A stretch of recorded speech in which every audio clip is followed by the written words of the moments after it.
American Vision presents Meet with the Speakers.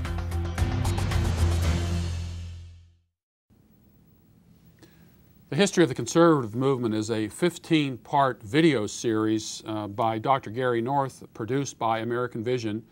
These are 30-minute talks, and they are illustrated as well. And you will find on these DVDs a number of out-of-print conservative books. And I've been talking with Dr. North, kind of a summary of this entire series. We've only been able to scratch the surface in these talks that we've done. If you really want an education on the history of the conservative movement and so much more, this is the series you want to have. Dr. North, one element of the conservative movement is the role that Christians have played in this. You did a series for us called The Unknown History of the 20th Century, and you talked about the Scopes trial in 1925, which seemed to be a victory for, at least on paper, looked like a victory for Christianity, but it really wasn't. And Christians, for the most part, went underground socially and politically. They were probably brought back into things in the 1970s. You had Jimmy Carter, who ran as a born-again president. The news media had trouble with that, didn't even know what that was. Billy Graham comes along and writes a book on born again to give some instruction on all of this. Then you had Jimmy Carter really being a disappointment to the conservative movement, pro-homosexual, pro-abortion, and then an attack on the Christian school movement, which you had a part in revealing what was at stake with all of that. Then Ronald Reagan comes along, 1980, and this national affairs briefing that took place. Give us a little background on that whole dynamic and the historical context of that. In a real sense, the Carter candidacy lit the fuse, and the political activists that I would call the insiders, those associated with the Trilateral Commission, especially David Rockefeller, made a tremendous strategic error.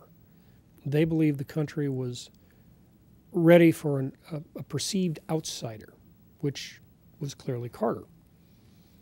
And the background of Rockefeller, he was a liberal Protestant, the family had bankrolled liberal Protestantism for decades at that point, since the turn of the century.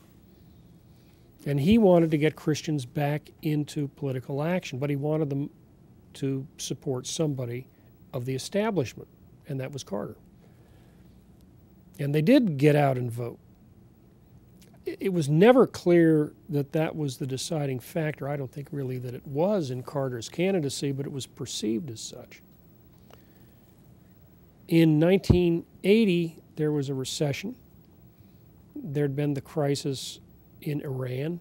I mean, that recession, we're talking... Oh, it was a serious recession, yeah. And it was going to last for several years through Reagan's Yeah, I mean, it got so bad. I mean, what were mortgage rates in during Carter administration? Oh, yeah. Well, you had interest rates getting in double digit and T-bill rates getting up above 20%, historically unprecedented. So he was in a bind because of the recession and also because of the revolution in Iran and the kidnapping of all of the people in the American embassy who were still in jail in Iran. So he was suffering in terms of political positioning.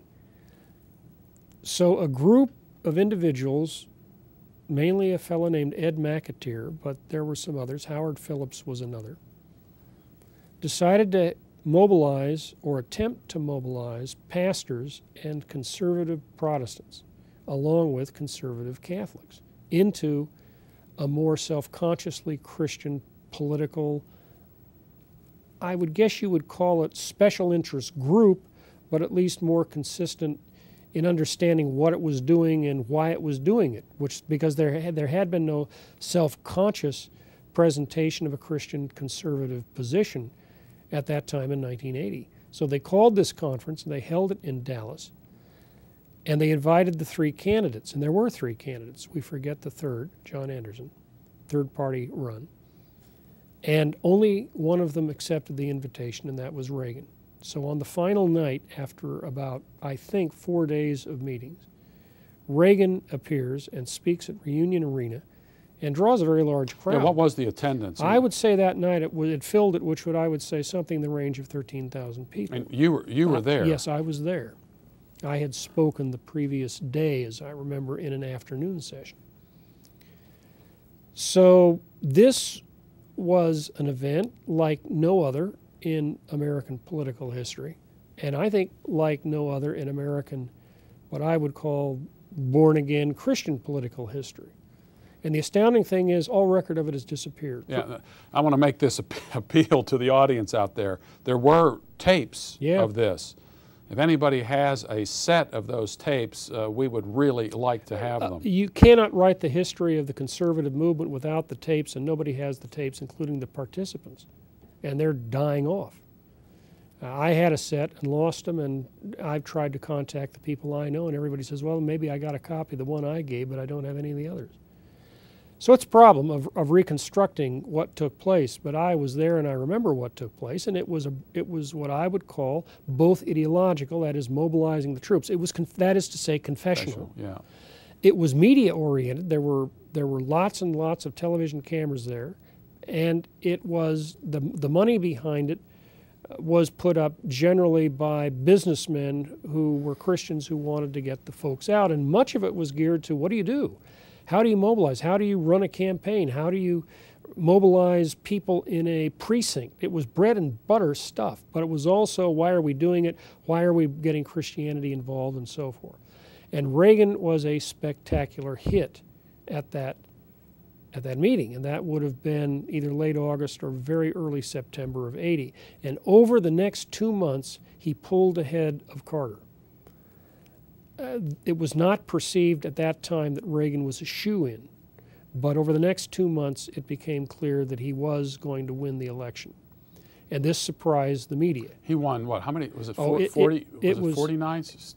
It wasn't that. I think it was Mondale was 49 that was Mondale states. was 49, but it was a rout. There was no question about it, and it was a rout that the pollsters had not seen coming early enough. So it was a surprise to Washington. There's no question about that. Reagan had touched people's heartstrings in some way. He had touched, as he continued to touch, people's emotional responses. He was a master of rhetoric. I believe the greatest master of political rhetoric in modern American history. And the only person I think you can match him was World War II, the speeches of Churchill during the war. Reagan was just a master communicator, and he did sense what Americans wanted to hear, and he gave it to them in very effective sound bites. He was a master. So this brought out, for the first time, conservatives who were Christians who were voting more self-consciously as both Christians and conservatives. This had not happened before, or at least not since Prohibition in 1920. So the result was that there was a perception that this guy's our guy, we put him in, and the media said the same thing. They said this huge, previously untapped voting bloc appeared out of nowhere, or almost out of nowhere, and gave him the victory. So the left and the conventional politicians blamed the Christian right for having given the margin of victory to Reagan. And when you win something, or you think you have won something, and you did it because of millions of other voters, you now have the perception that, wait a minute, I must be part of something. This is we've just, in the talks that we've done, we've only gotten a smattering of what this series is all about. And if you would like to hear these types of stories and many, many more, I would recommend The History of the Conservative Movement by Dr. Gary North. It's available at American Vision, at AmericanVision.com or AmericanVision.org. The History of the Conservative Movement, featuring Dr. Gary North, from the first Tea Party to the contemporary Tea Parties. Now available at AmericanVision.com.